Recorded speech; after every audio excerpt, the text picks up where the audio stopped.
नमस्कार दोस्तों, स्वागत है हमारी YouTube चैनल राजा गोगा सिकोतार खान तो 19 पर। इस अद्भुत सफर में एक समुंदर पार की दूर आवाज ने दुनिया बदल दी। चाय की एक टोकरी, करों की एक लड़ाई और एक विचार जिसने शाश्वत स्वतंत्रता की राह खोल दी। ये है कहानी कैसे 13 कॉलोनियां ब्रिटेन के खिलाफ उठ खड़ी हुई और एक नया राष्ट्र जन्मा, संयुक्त राज्य अमेरिका।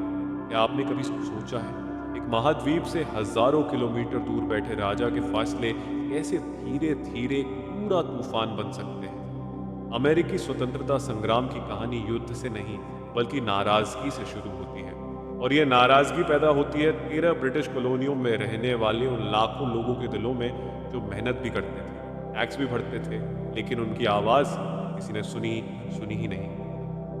17वीं और 18वीं सदी का वो अमेरिका जहां लोग नए सपनों की तलाश में आए थे, अब धीरे धीरे एक दूर बैठी ब्रिटिश सरकार की पकड़ में फंसता जा रहा था। ब्रिटेन को फ्रेंच इंडियन युद्ध में बहुत नुकसान हुआ था और उसने सोचा क्यों ना इसका खर्चा उन उपनिवेशों से ही निकाला जाए जो अब खूब पैसा कमा रहे हैं। यही से शुरुआत होती है अन्याय की लंबी सूची की। सबसे पहले शुगर एक्ट, फिर स्टैम्प एक्ट और फिर ऐसे ऐसे कर जिनका बोझ आम नागरिक के सिर पर गिरने लगा। लोगों ने सवाल पूछना शुरू किया, अगर हमें ब्रिटिश संसद में कोई प्रतिनिधित्व नहीं मिलता तो हम ये टैक्स किसके लिए भर रहे हैं? उनका नारा बना, नो टैक्सेशन विदाउट रिप्रेजेंटेशन, बिना प्रतिनिधित्व के कोई टैक्स नहीं। शुरुआत में ये विरोध छोटे थे, कभी मीटिंग्स, कभी लेख, कभी बहसें, लेकिन हवा में धीरे धीरे एक नई महक फैल रही थी, असंतोष की, क्रांति की, परिवर्तन की। और ब्रिटेन वो सुन ही नहीं रहा था, बल्कि और कड़े कानून लाकर आग में घी डालता जा रहा था। कहानी यहाँ रुकती नहीं, यही चिंगारी आगे चलकर Boston massacre, Boston T party और फिर खुले युद्ध का रूप लेती है। लेकिन शुरुआत हमेशा एक सवाल से हुई थी, क्या हम सिर्फ टैक्स देने के लिए पैदा हुए हैं या अपनी आवाज उठाने के लिए? और यही सवाल जल्द ही पूरे महाद्वीप की किस्मत बदलने वाला था। अगर गुस्सा हवा में घुलने लगा था तो वह गुस्सा धधकती आग बन चुका था, और उस आग का केंद्र था बॉस्टन। बॉस्टन, एक ऐसा शहर जहां टैक्स, कड़े कानून और ब्रिटिश सैनिकों की बढ़ती मौजूदगी लोगों के दिल को हर दिन चोट पहुंचा रही थी। सड़कें भारी थी, दुकानें तनाव से भरी थी, और हर चेहरे पर एक ही सवाल लिखा था, हम कब तक चुप रहेंगे? बॉस्टन मैसेक्री, 5 मार्च 1770, उस ठंडी शाम, गुस्से में भरी भीड़ और तनाव से भरे ब्रिटिश सैनिक आमने सामने आ गए। किसी ने ताना मारा, किसी ने बर्फ का गोला फेंका, किसी ने चेतावनी दी, और फिर अचानक गोलियां चली। कुछ ही पलों में खून बहा, लोग चीखे, और 5 अमेरिकन कॉलोनिस्ट वहीं सड़क पर ढेर हो गए। और बॉस्टन शहर में पहली बार लोगों ने महसूस किया, अब बात सिर्फ टैक्स की नहीं है, अब बात जीवन मृत्यु की है। ये घटना बॉस्टन मैसेकर कहलाती है, और यही वह पल था जब विरोध ने पहली बार विद्रोह की भाषा बोलनी शुरू की। बॉस्टन टी पार्टी 16 दिसंबर 1773, ब्रिटेन ने सोचा कि वह चाय पर टैक्स लगाकर पैसा कमा लेगा, लेकिन उसे पता नहीं था कि यह साधारण सी चाय इतिहास में तूफान ला देगी। रात का समय, सन्नाटा, और बॉस्टन हार्बर में लंगर डाले 3 ब्रिटिश जहाज। अचानक दर्जनों लोग जो खुद को अमेरिकी मूल निवासी की तरह तैयार कर चुके थे, चुपचाप जहाजों पर चढ़ गए और फिर चाय के बक्सों को उठाकर समुद्र में फेंक दिया। 1 टोकरी, 2 टोकरी, सैकड़ों टोकरी, बॉस्टन का समुद्र उस रात चाय से भर गया। यह सिर्फ विरोध नहीं था, यह ब्रिटिश सरकार को खुली चुनौती थी। मानो कहते हो, अब बहुत हुआ, हमारी आवाज दबाई नहीं जा सकती। बॉस्टन टी पार्टी ने ब्रिटेन को हिला दिया। उसने जवाब में और कड़े कानून लगाए, इंटॉलरेबल एक्ट्स, जिन्होंने हालात और बिगाड़ दिए। और अब असंतोष सिर्फ एक शहर में नहीं, पूरी 13 कॉलोनियों में फैल रहा था। हर घर में चर्चा थी, अब हम क्या करें, लड़ें या झुक जाएं? और हर दिल के भीतर एक आवाज उठ रही थी, स्वतंत्रता, शायद यही अब एकमात्र रास्ता है। और यहां से वह कहानी शुरू होती है जो पूरी दुनिया का नक्शा बदलने वाली थी। अभी तक कहानी विरोध की थी, बोलने की थी, बहस की थी। लेकिन साल 1775 की एक सुबह अमेरिका ने इतिहास की सबसे खतरनाक करवट ली। यह वह पल था जब पहली बार सच में गोली चली।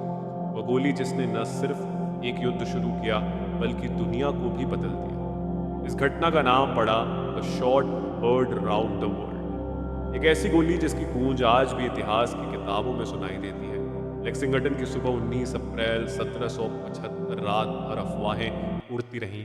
ब्रिटिश सैनिक आ रहे हैं, वे हथियारों को जब्त करेंगे, लोगों को गिरफ्तार करेंगे। और सुबह सुबह ब्रिटिश सेना का बड़ा काफिला लेक्सिंगटन के छोटे से मैदान में पहुंच गया।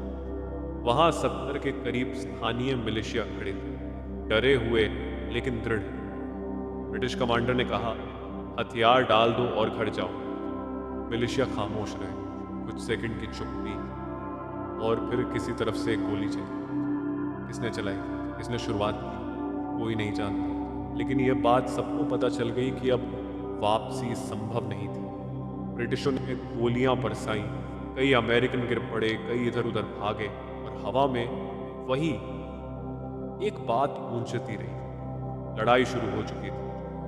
कॉनकॉर्ड जहां लोगों ने जवाब दिया। ब्रिटिश आगे बढ़े और कॉनकॉर्ड पहुंचे। उनका लक्ष्य था अमेरिकी हथियारों का भंडार ढूंढना और नष्ट करना। लेकिन इस बार कहानी उलटने वाली थी। स्थानीय किसान, व्यापारी, लोहार, शिक्षक जो कल तक आम नागरिक थे, आज देशभक्त योद्धा बन चुके थे। वे पुलों पर, जंगलों में, खेतों में छिप गए। जैसे ही ब्रिटिश लौटने लगे, हर मोड़ पर, हर रास्ते पर उन पर गोलियां चलाई गई। ब्रिटिश सेना हैरान थी। उन्होंने कभी ऐसा युद्ध नहीं देखा था। ये कोई पारंपरिक युद्ध नहीं था। ये उस धरती का युद्ध था जहां हर घर, हर पेड़, हर खेत एक सैनिक बन चुका था। पहला दिन और क्रांति आधिकारिक हो गई। लेक्सिंगटन और कॉनकॉर्ड कोई बड़ी लड़ाई नहीं थी, लेकिन उनका असर बहुत बड़ा था। इस दिन ने साबित कर दिया कि अब अमेरिकन लोग पीछे हटने वाले नहीं। अब विरोध नहीं, स्वतंत्रता का संघर्ष शुरू हो चुका था।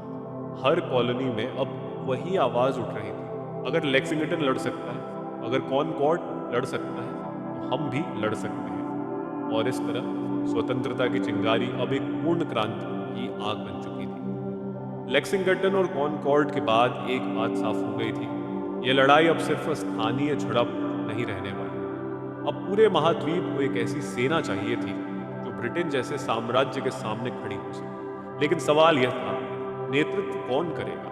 कौन वह व्यक्ति होगा जिसे देखकर पूरी 13 कॉलोनियों के लोग भरोसे से कह सकें, यह हमारा सेनापति है।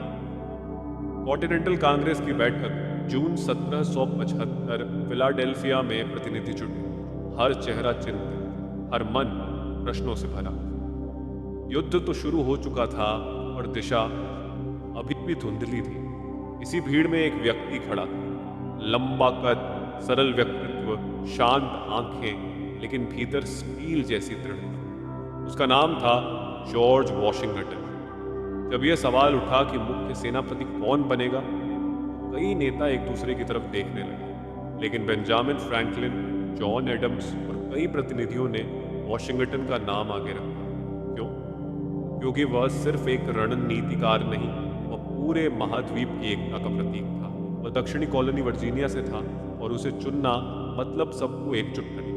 जॉर्ज वॉशिंगटन का स्वीकृति क्षण जब वॉशिंगटन को कहा गया, आप हमारी सेना के सुप्रीम कमांडर हैं, उन्होंने गर्व से नहीं, बहुत विनम्रता से जवाब दिया, मैं सम्मान के योग्य नहीं, लेकिन मैं अपना कर्तव्य निभाऊंगा पूरी ईमानदारी से। उनकी विनम्रता ही उनका सबसे बड़ा हथियार थी और यही उन्हें लोगों के दिलों का नेता बनाती थी। कॉन्टिनेंटल आर्मी एक बिखरी भीड़ से एक सेना थी। सच कहें तो शुरुआत में कॉन्टिनेंटल आर्मी नाम की कोई सेना नहीं थी। यह सिर्फ किसानों, लोहारों, व्यापारियों और युवा लड़कों का समूह था, जिन्होंने अपने हथियार खुद उठाए थे। ब्रिटेन के पास प्रशिक्षित रेडकोट सैनिक थे, लेकिन अमेरिकन कॉलोनियों के पास बस जज्बा था। वॉशिंगटन की पहली चुनौती यही थी, इस भीड़ को सेना बनाना, अनुशासन लाना, प्रशिक्षण देना, हौसला जगाना, ताकि हर सैनिक ये महसूस करे कि वह किसी महायुद्ध में शामिल हो सकता है, एक का हिस्सा है। युद्ध की शुरुआत बंकर हिल की गूंज 1775 में बंकर हिल की लड़ाई हुई। तकनीकी तौर पर ब्रिटिश जीत, लेकिन जीत से ज्यादा उनका नुकसान हुआ। उन्हें एहसास हो गया कि यह कोई साधारण विद्रोह नहीं, यह एक ऐसा संघर्ष है जो उनसे बराबरी से भिड़ सकता है। और वॉशिंगटन ने महसूस किया, हम जीत तो सकते हैं, लेकिन रास्ता आसान नहीं होगा। एक राष्ट्र का भविष्य एक नेता के कंधों पर अब वॉशिंगटन के पास था। एक बिखरी हुई सेना, कम संसाधन, कम हथियार, लेकिन उसके पास एक सबसे बड़ी ताकत थी, आस्था। आस्था कि यह लड़ाई सिर्फ जमीन के लिए नहीं, बल्कि स्वतंत्रता, अधिकारों और मानव गरिमा के लिए। और इस तरह अमेरिका के सबसे महत्वपूर्ण अध्याय की कमान अब वॉशिंगटन के हाथों में थी। लेकिन असली परीक्षा अभी शुरू हुई थी, क्योंकि आगे आने वाला था इतिहास का सबसे कठिन दौर, जहां भूख, ठंड, हार और उम्मीदें एक साथ टकराने वाली थी। जॉर्ज वॉशिंगटन कमांडर बन चुके थे, लेकिन उनकी असली परीक्षा तो अब शुरू होनी थी, क्योंकि ब्रिटिश सेना पहले से ही बोस्टन शहर में जमकर बैठी थी और शहर चारों तरफ से अमेरिकन मिलिशिया ने घेर लिया था। यह इतिहास का एक अनोखा पल था, जहां न तो युद्ध शुरू हुआ था, न ही युद्ध रुका था। यह एक सन्नाटा भरा युद्ध था, जहां दोनों तरफ बस इंतजार था एक सही मौके का। जब वॉशिंगटन बोस्टन के बाहर कैंप में पहुंचे, उन्हें जो दिखा वो किसी सेना की तरह नहीं था। कुछ सैनिक बिना जूते, कुछ बिना सही बंदूक और कई बिना किसी ट्रेनिंग के, लेकिन इन सब की आंखों में एक चीज साफ दिखती थी, आजादी का सपना। वॉशिंगटन ने इन्हें डांटा नहीं, बल्कि प्रेरित किया। दिन रात अनवरत प्रशिक्षण शुरू हुआ, आत्मविश्वास बढ़ने लगा और धीरे धीरे वह बिखरी हुई भीड़ वास्तव में एक आर्मी बन गई। लेकिन केवल सैनिक काफी नहीं थे, बोस्टन में बैठे ब्रिटिशों को निकालना था, और इसके लिए चाहिए थी तोपें। वह भारी तोपें जो सैकड़ों किलोमीटर दूर फोर्ट टाइकोंडेरोगा में पड़ी थी। और तब इतिहास में प्रवेश होता है एक नए नायक। 4 मार्च 1776 की रात, थोड़ा सा धुंध, थोड़ी सी ठंड और हजारों अमेरिकन सैनिक चुपचाप पहाड़ी पर चढ़ते जा रहे थे। उनके पास हथियारों से ज्यादा हिम्मत थी, और उस रात उन्होंने डॉर्चेस्टर हाइट्स पर तोपें तैनात कर दी, सिर्फ एक रात में। सुबह जब ब्रिटिश कमांडर ने देखा तो वह हैरान रह गया। इतनी बड़ी तोपें, इतनी ऊंचाई पर ब्रिटिश सेना इस मार से बच ही नहीं सकती थी। ब्रिटेन समझ चुका था, अब बोस्टन में रुकना आत्मघाती है। 17 मार्च 1776 को पूरा ब्रिटिश दस्ता शहर छोड़कर जहाजों से रवाना हो गया, और इस तरह अमेरिका ने अपनी पहली बड़ी सैन्य जीत हासिल की, वह भी बिना कोई बड़ा युद्ध लड़े। यह जीत सिर्फ रणनीतिक नहीं थी, ये प्रतीक थी एक नए आत्मविश्वास की। लोगों ने महसूस किया, अगर हम बोस्टन से ब्रिटिशों को निकाल सकते हैं तो हम अपनी आज़ादी भी पा सकते हैं। लेकिन यह शुरुआत ही थी। अब अमेरिकी सेनाएं जीतना सीख चुकी थी, लेकिन जल्द ही उन्हें उस दुश्मन से भिड़ना था जो संख्या में भी भारी था और हथियारों में भी। यह जीत एक दरवाजा थी, जिसके पार था एक लंबा, कठिन और निर्णायक संघर्ष। बोस्टन से ब्रिटिश सेना हट चुकी थी, लेकिन इसका मतलब यह नहीं था कि युद्ध खत्म हो गया था, बल्कि अब सवाल पहले से भी बड़ा था।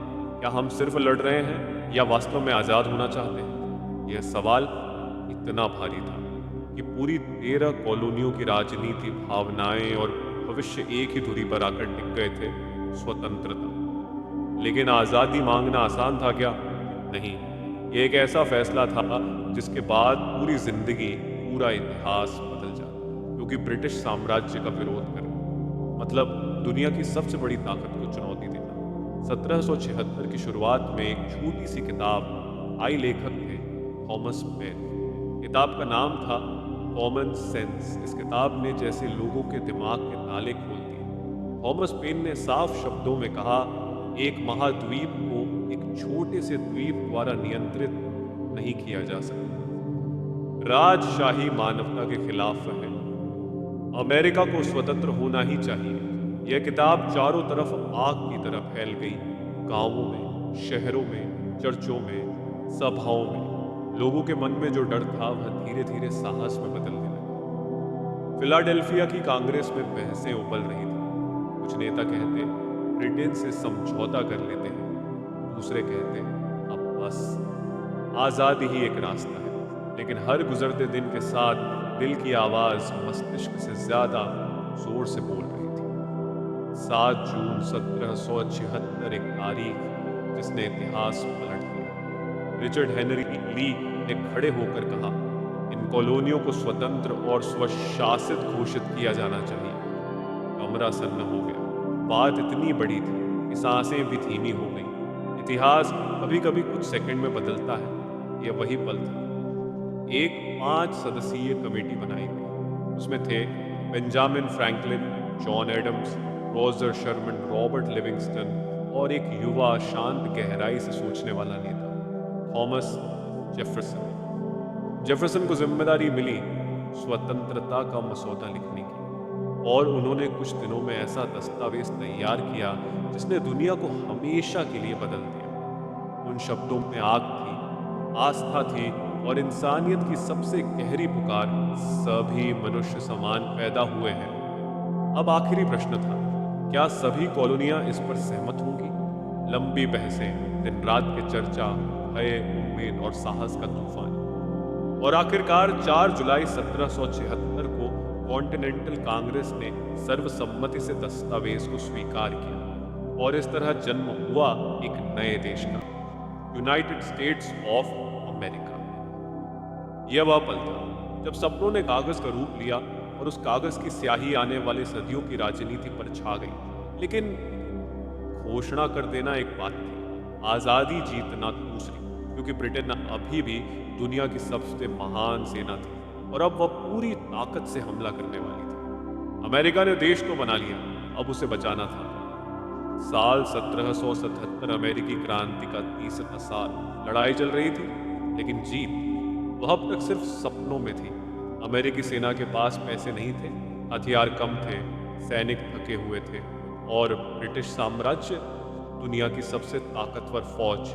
लगता था कि यह युद्ध धीरे धीरे अमेरिकी हाथों से निकलता जा रहा है। लेकिन इतिहास का नियम है, सामान्य लोग जब असामान्य साहस दिखाते हैं तो युद्ध की दिशा बदल जाती है, और यही हुआ सराटोगा में। ब्रिटिशों ने एक बड़ा प्लान बनाया, न्यू इंग्लैंड वाले उत्तरी हिस्से को दूसरे हिस्से से काट देना। अगर वे सफल हो जाते तो अमेरिकन क्रांति वहीं खत्म हो जाती। ब्रिटिश जनरल जॉन बर्गोयन एक विशाल सेना लेकर उत्तर से दक्षिण की ओर बढ़ने लगे। योजना बहुत शानदार थी, लेकिन एक समस्या थी, अमेरिका की धरती को इतना आसान समझना उनकी भूल थी। अमेरिकियों ने सोचा, सीधी लड़ाई जीतना मुश्किल है, लेकिन जंगलों में, हमारी धरती पर, यह उनका युद्ध नहीं, यह हमारा खेल है।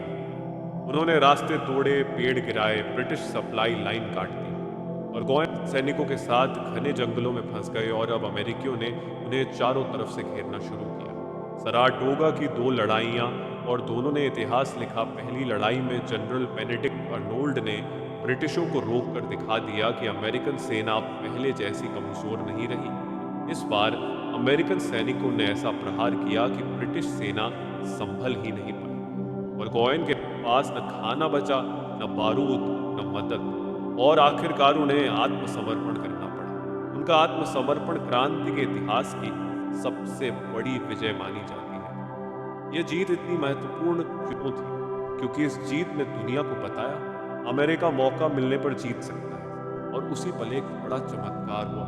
फ्रांस, जो अब तक सिर्फ दूर से देख रहा था, अब बोला, हाँ, ये युद्ध जीता जा सकता है और हम भी इसमें शामिल होंगे। और जब फ्रांस शामिल हुआ, पूरी दुनिया की शक्ति संतुलन बदल गया। अब यह सिर्फ ब्रिटेन बनाम अमेरिका नहीं था, यह था ब्रिटेन बनाम पूरा युद्ध गठबंधन। सराटोगा की जीत एक मोड़ नहीं, एक तूफान थी जिसने स्वतंत्रता की राह को तेज कर दिया। साल 1777 से 1778, सर्दियों की ठंड ने अमेरिका की धरती को जकड़ लिया। ब्रिटिश सेना आराम और गर्म कपड़ों के साथ फिलाडेल्फिया में आराम फरमा रही थी, लेकिन अमेरिकी सेनाओं का हाल भयानक। सैनिक भूखे थे, जूते नहीं थे, कपड़े फटे हुए थे, और हर कदम पर बीमारी, थकान और निराशा। यह था वैली फोर्ट, जहां इतिहास ने अपने सबसे साहसी और मजबूत क्षणों को देखा। जॉर्ज वॉशिंगटन ने कभी उम्मीद नहीं खोई। उन्होंने सैनिकों को प्रेरित किया, भले ही उनके पास खाने पीने का साधन कम था, भले ही सर्द हवाएं उनके चेहरे पर थप्पड़ मार रही थी। वॉशिंगटन जानते थे, सच्ची जीत केवल युद्ध के मैदान में नहीं बल्कि कठिनाइयों में भी धैर्य बनाए रखने में होती है। सैनिकों का मनोबल गिरना शुरू हो गया था। कुछ लोग भागना चाहते थे, कुछ लोग हार मानना चाहते थे, लेकिन वॉशिंगटन ने हर किसी को कहा, हम हार नहीं मानेंगे, यह हमारी आज़ादी का मार्ग है। इस कठिन समय में आया एक नया नायक फ्रेडरिक वॉन स्टीवन, एक जर्मन सैन्य प्रशिक्षक, सैनिकों को आधुनिक युद्ध की रणनीतियां सिखाई, फायरिंग लाइन का प्रशिक्षण दिया, डिफेंस और आक्रमण की तकनीक समझाई। धीरे धीरे भूखे ठंड में कांपते सैनिक एक सुसंगठित अनुशासित सेना में बदल गए। हेनरी फोर्ड ने दिखा दिया कि संघर्ष जितना कठिन, सफलता उतनी महान। यह केवल ठंड और भूख की कहानी नहीं थी, यह कहानी थी आत्मविश्वास की, दृढ़ता की और विश्वास की। यदि अमेरिकी सेना इस कठिन सर्दी में टिक सकती थी तो बड़े युद्धों में भी वह टिक सकती थी। और यही बात ब्रिटिशों को भयभीत कर गई, क्योंकि अब अमेरिका सिर्फ एक भीड़ नहीं, एक नई शक्ति बन चुका था। हेनरी फोर्ड ने साबित कर दिया, सच्ची क्रांति केवल युद्ध से नहीं बल्कि सहनशीलता, प्रशिक्षण और धैर्य से भी बनती है। यह अध्याय हमें सिखाता है, कभी भी मुश्किल समय में उम्मीद मत खोना, क्योंकि कठिनाई ही हमें महान बनाती है और इतिहास उन्हीं के नाम दर्ज करता है जो हार मानने से पहले रुकते नहीं। साल 1781। आजादी का सपना अब सिर्फ घोषणा पत्र में नहीं था, अब उसे जीतकर साबित करना था। और इसके लिए आया एक निर्णायक मोड़, यॉर्कटाउन। ब्रिटिश जनरल कॉर्नवालिस ने सोचा, यह आसान होगा, अमेरिका को तोड़ देंगे। लेकिन अमेरिकी और फ्रांसीसी सेनाओं ने उसे वही जवाब दिया जिसका वह कभी अंदाजा नहीं लगा सकता था। इस बार युद्ध अकेले नहीं लड़ा गया। जॉर्ज वॉशिंगटन कॉन्टिनेंटल आर्मी के कमांडर, मार्की डी लाफायड युवा फ्रांसीसी नेता, फ्रांसीसी नौसेना, समुद्र से घेराबंदी मौका बिल्कुल सही था। जंगलों, नदियों और शहर के आसपास हर रास्ता अमेरिकी और फ्रांसीसी सेनाओं ने घेर लिया। कॉर्नवालिस की सेना फंस गई, सप्लाई लाइन कट गई, बचने का कोई रास्ता नहीं। 21 दिन तक यॉर्कटाउन में फूंक तोप खाने की आवाज और लगातार हमले चलते रहे। सैनिक थक गए, ब्रिटिश हिम्मत हारने लगे और हर दिन अमेरिकी रणनीति और फ्रांसीसी सहयोग ब्रिटिशों के लिए खौफ बढ़ा रहा था। वॉशिंगटन की योजना थी सरल और प्रभावशाली, आक्रमण धीरे पर निश्चित हो, घेराबंदी पूरी करो, और यह काम कर गया। कॉर्नवालिस ने महसूस किया अब कोई रास्ता नहीं बचा। 10 अक्टूबर 1781 ब्रिटिश सेना ने सफेद झंडा उठाया। यह सिर्फ एक सैनिक हार नहीं था, यह था अमेरिकी स्वतंत्रता की पुष्टि, क्रांति का अंतिम प्रमाण और ब्रिटिश साम्राज्य के लिए एक चेतावनी। सड़कों पर, घरों में, चर्चों में लोगों ने खुशी मनाई, लेकिन किसी ने भी यह नहीं सोचा था कि अब असली चुनौतियां शुरू होंगी, एक नया देश बनाने की, शासन चलाने की और जनता को जोड़ने की। यॉर्कटाउन की सीख एक सही रणनीति और गठबंधन से सबसे बड़ी ताकत भी झुक सकती है। धैर्य और अनुशासन ही निर्णायक मोड़ ला सकते हैं, और सबसे बड़ी ताकत है लोगों का जज्बा और विश्वास। यॉर्कटाउन ने इतिहास में यह साबित कर दिया कि छोटे लोग भी बड़े साम्राज्य को चुनौती दे सकते हैं। यॉर्कटाउन की जीत ने अमेरिका के सपने को जीवन दे दिया, लेकिन क्या यह जीत पर्याप्त थी? ब्रिटिशों ने हार मान ली थी, लेकिन अंतर्राष्ट्रीय स्तर पर स्वतंत्रता की मान्यता अभी बाकी थी, और इसके लिए अमेरिका को पहुंचना था। पेरिस की महफिल में, कूटनीति के मैदान में। 1778 के बाद अमेरिका और फ्रांस ने एक गठबंधन बनाया, लेकिन जीत के बाद भी ब्रिटेन ने शांति पर आसानी से हामी नहीं भरी। इस कठिन समय में अमेरिका ने चुने 3 महत्वपूर्ण दूतों को, जॉन जे, बेंजामिन फ्रैंकलिन, जॉन एडम्स। ये लोग पेरिस पहुंचे, हवा में बदलते राजनीतिक संकेतों को पढ़ने, ब्रिटिश को दबाव में लाने और अमेरिका के नए राष्ट्र की पहचान बनाने के लिए। 1783 में पेरिस संधि पर हस्ताक्षर हुआ। संधि ने तय किया, ब्रिटेन ने पूरी तरह अमेरिका को स्वतंत्र राष्ट्र मान लिया। नॉर्थ अमेरिका में सीमाएं तय हुई। अमेरिका को समुद्र और व्यापार में अधिकार मिले। साधारण शब्दों में अमेरिका अब स्वतंत्र है।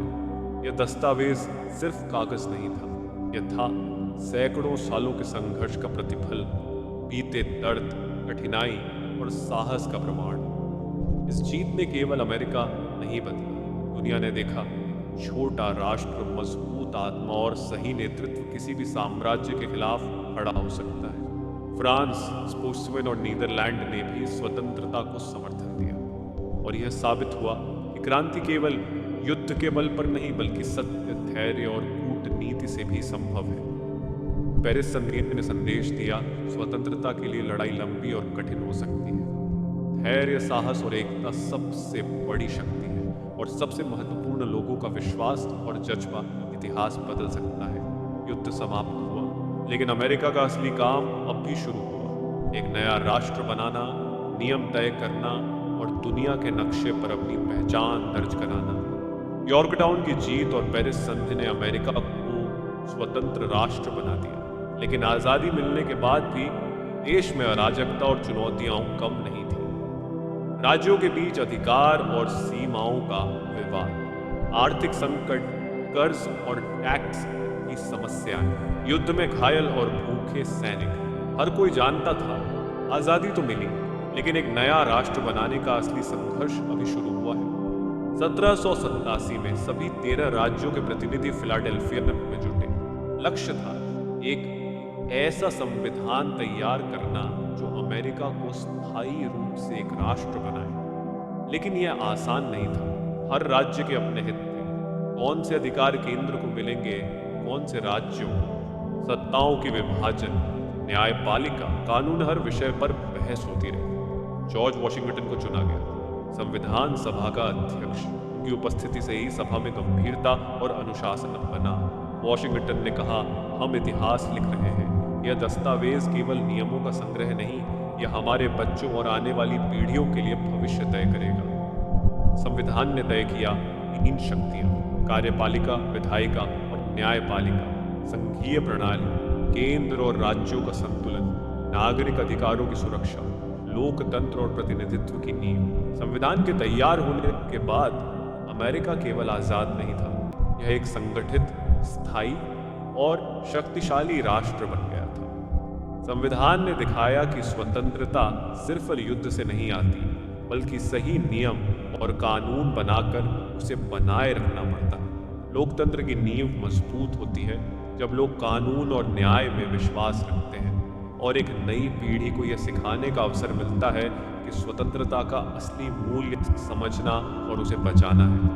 जॉर्ज वॉशिंगटन और उनके साथियों ने न केवल युद्ध जीता, बल्कि एक देश के भविष्य को सुरक्षित किया। स्वतंत्रता की लड़ाई केवल युद्ध भूमि तक सीमित नहीं थी, यह विचार, नीति और संविधान की लड़ाई भी थी, और इसी से अमेरिका एक नया इतिहास लिखने के लिए तैयार हुआ।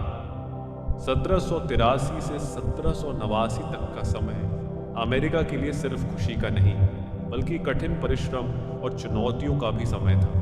ब्रिटिशों ने हार मान ली थी, संविधान बना लिया गया था, लेकिन देश अब भी नए नियमों और नई उम्मीदों के साथ सामना कर रहा था। नए नेता, नए कानून और नया प्रशासन, सबको एक साथ जोड़ने की चुनौती थी। 1789 में जॉर्ज वॉशिंगटन को अमेरिका का पहला राष्ट्रपति चुना गया। वह केवल एक नेता नहीं थे, वह उस क्रांति की जीवित मिसाल थे जिसने दिखाया कि सपनों को साकार करना संभव है। उनके चुनाव ने अमेरिका को एक नया विश्वास और दिशा दी। संविधान ने राष्ट्र को एक स्वरूप दिया, लेकिन असली परीक्षा थी कौन देश को मजबूत बनाएगा और किस दिशा में ले जाएगा। अमेरिका ने दुनिया को दिखाया कि लोकतंत्र केवल एक शब्द नहीं, बल्कि अभ्यास और अनुशासन का नाम है। कठिनाइयों के बावजूद एकता और साहस से कोई भी चुनौती पार की जा सकती है। स्वतंत्रता केवल अधिकार नहीं, कर्तव्य भी है, देश के प्रति, समाज के प्रति और भविष्य के प्रति। अमेरिकी स्वतंत्रता संग्राम ने केवल अमेरिका का नक्शा नहीं बदला, इसने संपूर्ण दुनिया को यह सिखाया कि अगर जनता अपने अधिकारों और न्याय के लिए खड़ी हो तो सबसे बड़ा साम्राज्य भी झुक सकता है। संघर्ष लंबा और कठिन होगा, लेकिन जीत संभव है। इतिहास उन्हीं का सम्मान करता है जो असफलताओं के बावजूद हिम्मत नहीं छोड़ते। 17 175 से 1783 तक की क्रांति सिर्फ बंदूक और तोपों की नहीं थी, यह मन, विचार और जज्बे की भी लड़ाई थी। आज अमेरिका का अस्तित्व उन हजारों अना और नामचीन योद्धाओं की वजह से है जिन्होंने सपना देखा, संघर्ष किया और हार नहीं मानी। और यही है अमेरिकी स्वतंत्रता संग्राम की सबसे बड़ी सीख। स्वतंत्रता केवल पाने की चीज नहीं, बल्कि उसके लिए लड़ने और उसे बनाए रखने की कहानी है। आशा है आपको यह रहस्यमयी यात्रा पसंद आई होगी। अगर हाँ, तो वीडियो को लाइक और शेयर करें और हमारे चैनल को सब्सक्राइब करना न भूलें। फिर मिलेंगे एक और नई और रहस्यमयी कहानी के साथ। राजा गोगा सिकोतर माइनी कुका स्विच मैकिट्स।